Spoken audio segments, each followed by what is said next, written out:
Mesdames et messieurs de par le monde dont vous nous suivez, merci de nous choisir pour vous informer. Bienvenue dans ce journal. À l'occasion de la célébration de la proclamation de la République du Tchad le 28 novembre, une équipe de la radio et télévision Al Nasr s'est rapprochée de l'historien Adoum Ngariam Philippe, directeur général du musée national, afin de l'interroger sur cette date historique. Je vous propose de suivre un extrait de ses explications au micro de notre reporter.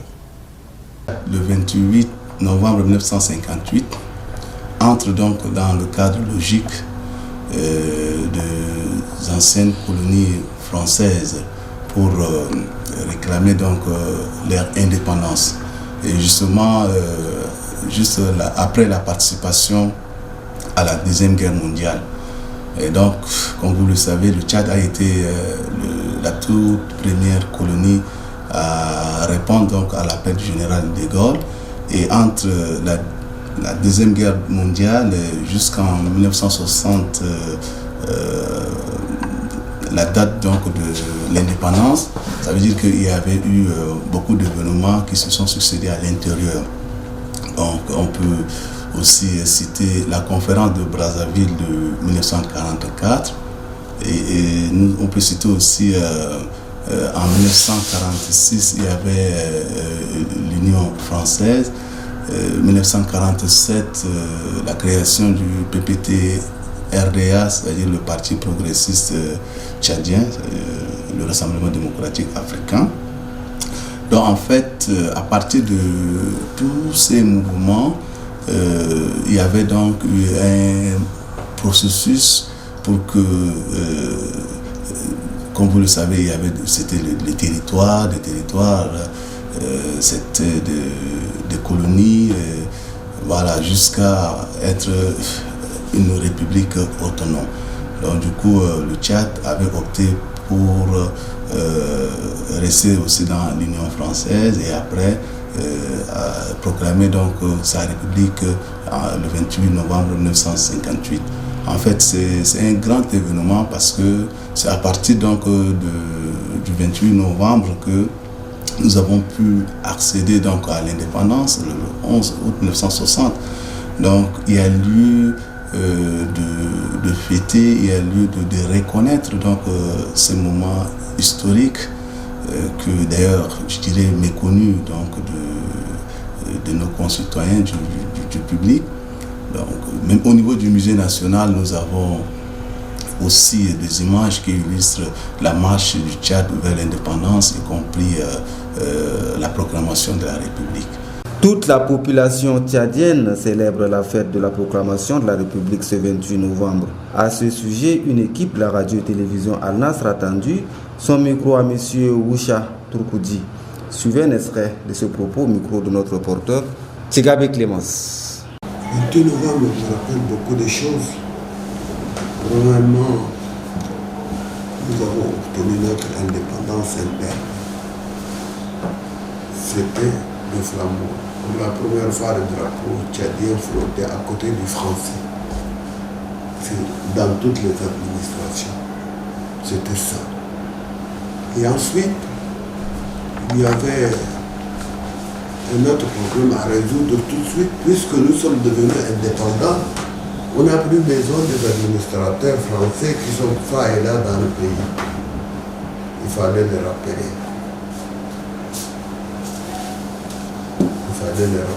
Et préparer les Tchadiens pour le remplacement. C'était un peu dur pour les Blancs. J'étais dans une sous-préfecture où j'enseignais là-bas. Le sous-préfet était furieux. D'abord, on a réagi automatiquement en tant qu'Africains et Tchadiens, donc d'accueillir l'adjoint au sous-préfet comme sous-préfet. Ça a été dur pour lui. Il a tout cassé dans la résidence. Les assiettes, les portes persiennées, tout ça. Tout a été coupé, les assiettes partout, tout a déchiré pour dégager un peu sa colère. C'était André Pouillet. Aussitôt, le président Tombouin lui a envoyé un message à son préfet, à Ati, pour lui dire de mettre, dès demain, par la première occasion, l'administrateur André Pouillet pour une nouvelle affectation. Il a mal pris ça. Il a envoyé un message. Le président Kabalbaye a répondu, je confirme mon message numéro 3. Pas un mot de plus, pas un mot de moins. Donc il a été obligé de partir. Alors arrive donc l'indépendance, il fallait encadrer l'adjoint au sous-préfet. Il n'avait pas les capacités intellectuelles comme il le fallait. Mais nous, en tant que fonctionnaires, nous sommes venus à ses côtés, nous l'avons aidé pour préparer la feuille de tout et tout. On a des discours, tout ça, on s'en est occupé. Ça, c'est la première impression que j'ai eue. Justement, sur ces sujets, nous avons également interrogé quelques citoyens qui vous livrent ici leur impression par rapport à cette date historique. Mesdames et messieurs, suivez. Pour le fait de programmation de l'indépendance, on voit chaque année, c'est les militaires qui fêtent, mais toutes les populations tchadiennes là, ils ne sortent pas, ils ne fêtent pas, ça c'est pas bien. On demande à tous les Tchadiens de fêter, ça c'est le fait de nous tous. C'est pas à côté des militaires seulement qu'ils fêtent. Bon, c'est-à-dire à la fête proclamation de la République, on souhaite tout le monde doit participer, puis on verra la suite. Avant le Tchad était dans les mains de Colomb. Le Tchad n'était pas dans en 1958 que le Tchad a fait déclarer à proclamer sa République. Donc pour nous, c'est une fierté, c'est un jour pour célébrer cette fête de Tchad. Cette fête-là est très importante parce que ça vient chaque année. Et donc ici, tous les Tchadiens, tous les Tchadiens par contre, ils se fêtent. Donc c'est une fête très importante et je me rappelle que cette fête c'est une fête de l'indépendance. Et donc nous sommes très contents d'avoir accueilli cette fête et donc ça me rendra aussi très fier que d'être un Tchadien.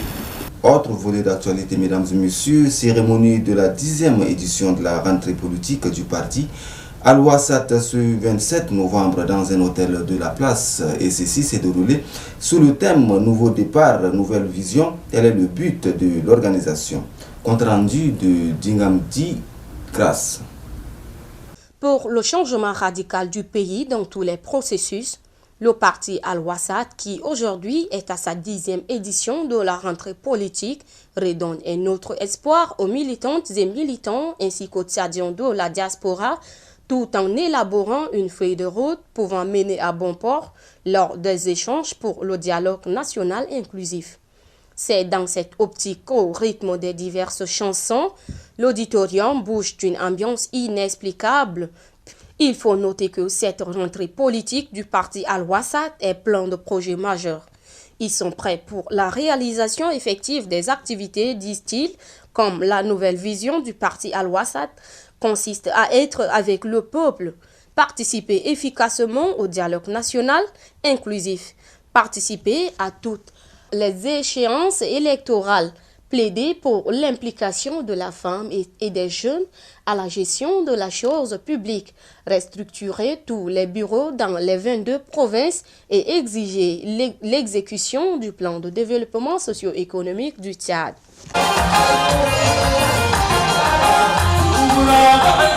La plateforme des organisations des aires d'abattage du Tchad a organisé son assemblée générale constitutive ce 27 novembre 2021 à la Chambre de commerce de l'industrie, d'agriculture, des mines et d'artisanat. Le reportage de Donacendra Kendang vous édifiera. Thème s'organiser pour la défense et la protection des intérêts des arts d'abattage que l'Assemblée générale constitutive de la plateforme des organisations syndicales des arts d'abattage a eu lieu. Cette Assemblée générale a également pour but de montrer officiellement l'adhésion de la POSAT aux côtés de la Confédération libre des travailleurs du Tchad. Le secrétaire général de la POSAT, Abaka Chérif, parle des objectifs de la POSAT. La mise en place de notre plateforme, laquelle la POSAT. La POSAT signifie la plateforme des organisations syndicales des aires d'abattage du Tchad. Les aires d'abattage ont pour but de distribuer de la viande saine dans la ville d'Abdjamen. Et sans beaucoup plus tarder, je remercie le EG de la CLTT, le ministère de l'élevage et bien d'autres institutions qui sont présentes. Le secrétaire général de la CLTT, quant à lui, salue la détermination et la volonté de POSAT de militer ensemble avec la Confédération libre des travailleurs du Tchad. Est un acteur incontournable dans le processus de développement économique et social durable de notre pays. Vous contribuerez sans nul doute à l'amélioration de la qualité de la consommation qui a un impact non négligeable sur la qualité de vie des populations tchadiennes. Pour cela, l'obligation de la plus meilleure s'impose à vous, d'où la mise en place aujourd'hui de cette plateforme qui portera tous les problèmes que rencontrent les aires d'abattage du Tchad. En s'affiliant à la Confédération libre travailleurs du Tchad, la CLTT, vous avez opté pour une force syndicale, un encadrement permanent, un dialogue constructif, pérenne et avantageux pour une justice sociale dans notre pays, dans notre monde du travail. Durant l'Assemblée générale, les membres du bureau de la POSAT ont été présentés. Ceux-ci vont cheminer désormais aux côtés de la Confédération libre des travailleurs du Tchad. 16 jours d'activisme contre les violences faites aux femmes du 25 novembre au 10 décembre 2021, Sciences d'information et de sensibilisation Women Succès a organisé une conférence débat sous le thème Comprendre les violences domestiques et les recours juridiques ce 27 novembre 2021 à la Maison de la Femme. C'était en présence de la chargée des affaires juridiques dont je vous propose de suivre un extrait de son allocution. Il faut savoir qu'au Tchad, nous avons une population majoritairement jeune et également les femmes et les jeunes femmes âgées de moins de 15 ans restent majoritaires avec un taux de 50,6% selon le recensement général de la population et de l'habitat. Cependant, depuis la nuit des temps, malgré leur nombre majoritaire et l'importance que jouent les femmes dans la société, elles sont souvent reléguées au second rang. Elles sont souvent marginalisées. Des efforts ont été faits par les organisations internationales et tout. Malgré cela, les discriminations à l'égard des femmes sont toujours prépondérantes. Alors, la question de la lutte contre les violences faites aux femmes reste une préoccupation majeure des Nations Unies. À cet effet, il y a eu l'adoption de la Convention sur l'élimination de toutes les formes de discrimination à l'égard des femmes, CDF, qui est entrée en vigueur le 3 septembre 1981. Cependant, malgré l'entrée en vigueur de cette convention, nous constatons toujours que les femmes sont victimes des violences à l'égard des femmes. Après cela, en 1993, l'ONU a adopté une déclaration sur l'élimination de la violence à l'égard des femmes.